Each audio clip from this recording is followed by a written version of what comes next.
My little sister and her boyfriend were fighting again. That wasn't anything new. They were always fighting. I looked at my phone. It was close to midnight, and I needed to be at work in the morning. I grimaced and got out of my twin-size bed. My sister and I lived in a crappy one-bedroom apartment, and the walls weren't exactly soundproof. So I could hear all of the screaming from the living room easily, and there was no way I was going to be able to fall asleep with it. I went into the living room. "Hey!" I shouted. Neither of them heard me. Lindsay was continuing to scream at her boyfriend, who was just known as Foghorn. "Lindsay!" I shouted.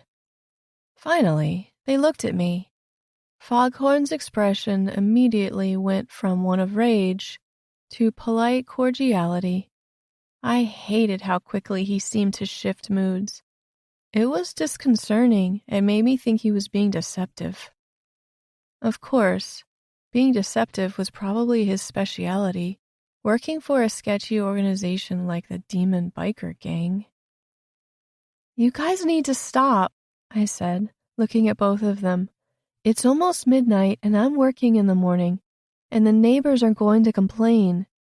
I didn't know what we would do if we got a noise complaint and got kicked out. We could barely afford this place as it was, and there was no way we could find a place as cheap as this. "I'm sorry," Lindsay said. She took a deep breath to try and calm down. "We'll try to keep it down." "No. Foghorn, you need to leave for the night." "What?" His face twisted into surprise and then into anger. "No, we're not done here. Stay out of it, Ella." I clenched my hands into fists. I hated confrontation. Every part of me wanted to run and hide, but I took a deep breath and steeled myself. "Get out, or I'm calling the police." He sneered. "Fine, but this isn't over, Lindsay." He left, slamming the door on his way out. Lindsay and I both flinched from the sound. "You didn't have to be so rude to him," Lindsay said. I sighed and rubbed my forehead.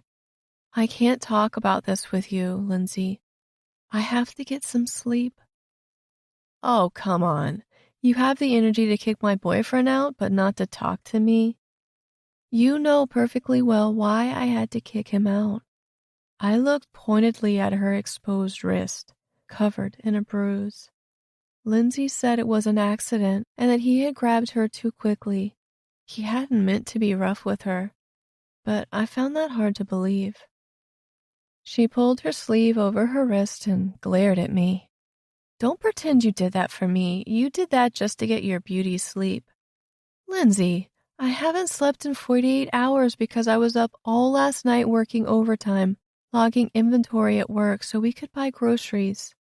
Sue me for wanting to get in a few hours of sleep before getting up to work again."